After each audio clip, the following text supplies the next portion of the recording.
Bom dia, boa tarde, boa noite. Vamos ver alguma coisinha a respeito de índice de capacidade, tá? Então, os mais famosos, CP e CPK, tá? Eu dividi em dois para não ficar muito grande aí. Então, assim, ó, quando é que é bom de usar? A princípio, quando dá para usar, é bom usar sempre, tá? Mas existem algumas coisas assim mais objetivas, tá? Na hora de quando nós vamos, então, ver assim, ó, vamos, nosso processo aí nós estamos precisando, ou existem especificações do cliente que nós estamos precisando, ou especificações de um processo que a gente tenha que executar. Isso tem que ficar bem claro, eu vou dar um exemplo na parte 2. Tá? Então, se nós estamos realmente conseguindo fazer isso. Tá? Então, assim, ó, primeira coisa, se o que eu estou fazendo está dentro de um limite de especificação. Essa especificação pode ter sido uma exigência minha, pode ter sido uma exigência do cliente, ou pode ter sido uma exigência de um processo que já existe que eu vou executar. Tá? Pois eu vou trazer um exemplo bem prático sobre isso aí. Depois, se eu tenho especificações definidas, se o processo tem condição de ser realizado. Tá? Será que eu faço ele, entre aspas, bem feito? Tá? Então, isso aqui eu preciso saber. Tá? Depois, o processo está estável, ou seja, sem causa especial, eu vou conseguir saber se realmente meu processo só tem causas naturais acontecendo. Tá? Então, claro, quando o processo, eu vou usar CP e CPK em processos que, vamos dizer assim, a gente considera estáveis, tá? Certo? Agora, eu posso usar também, e é bom usar, exatamente para ver se não tem causa especial escondida aí dentro. Então, isso aí também é muito útil, tá? Então, eu vou começar a usar CP e CPK em processos estáveis. Tá? Agora, eu posso querer usar, certo? Para ver se existe, se essa estabilidade realmente existe e se estão aparecendo causas especiais, se, ou seja, se não tem só causa natural acontecendo, tá? Então ele é muito útil também, tá? E eu preciso ter que a distribuição desses dados seja uma distribuição normal, ou até para eu ver se realmente esses dados deste meu processo não têm distribuição normal. Então, se os índices CP e CPK não deram, entre aspas, bons ou dentro daquilo que eu esperado, então, será que a distribuição desses dados do meu processo tem distribuição normal? Então, ele também pode me ajudar nisso aí. Tá? Então, assim, ó, o que na realidade que é aqui? Eu gostei dessa frase aqui, ó.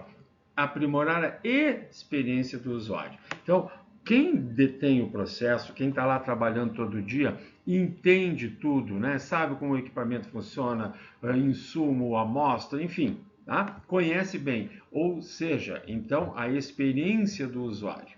Tá? Então, ele acha que, olha, meu processo a princípio está bom, não tenho nada a eu não acho que está acontecendo nada diferente. Eu gostei dessa palavra aqui também, ó, alinhado à expectativa, mas não só do consumidor, expectativa dos limites que eu coloquei ou dos limites que me impuseram.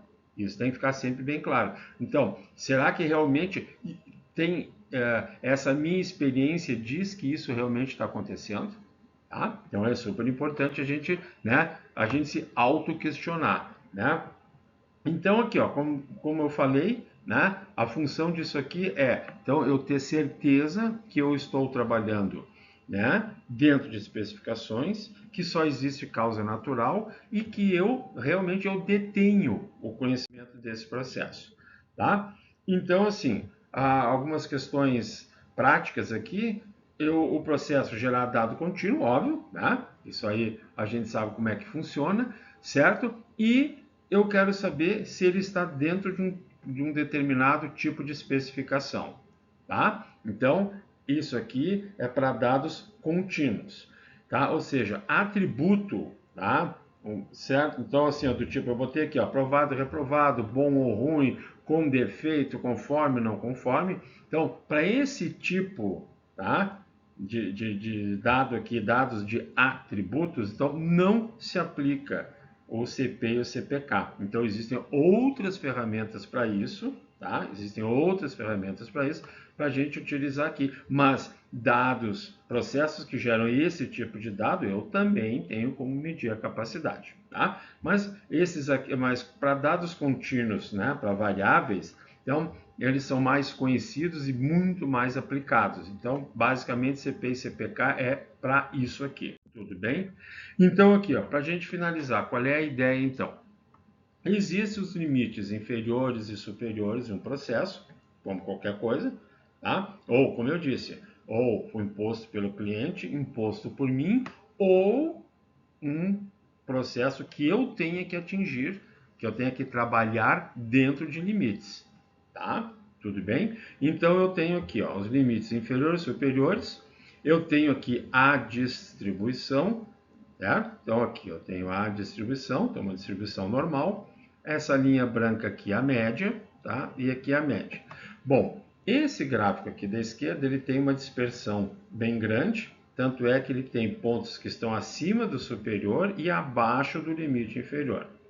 Esse processo aqui, ele é bem de base, bem mais estreita, ou seja, ele está longe de atingir o limite inferior, longe de atingir o limite superior.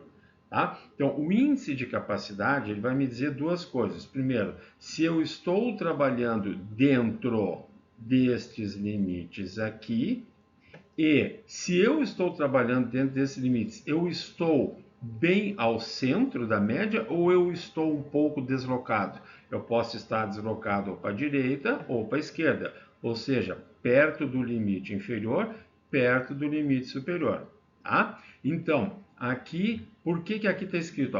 Probabilidade muito alta de defeito. Porque esse processo gera dados aqui, que existe uma chance, tá, de estar fora da especificação, assim como no limite superior.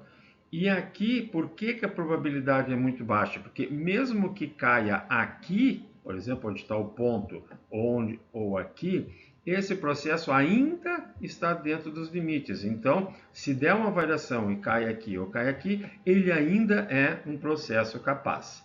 Tá? Então, é importante que a gente tenha essa ideia aqui de o quanto ele está dentro dos limites, tá? E se ele está deslocado ou não, ou seja, se essa linha média ela pode estar um pouquinho mais para cá ou um pouco mais para cá, tá? Então aí, mas ela pode estar deslocada, mas o processo ainda ser robusto, ele ter um pouco de variação, tá? Então, para isso a gente tem os índices, o CP e o CPK, tá bom? Então, o CP vai me dizer qual é a capacidade potencial, ou seja, né, o quanto que eu atinjo, né, ou eu saio, eu posso pensar pelas duas formas, o quanto que eu saio dos limites ou o quanto eu estou dentro dos limites. E eu vou ter o CPK também, que vai me dizer o quê? Se o meu processo ele é capaz, mas se ele está fora da média, ele está deslocado, ou para a esquerda ou para a direita.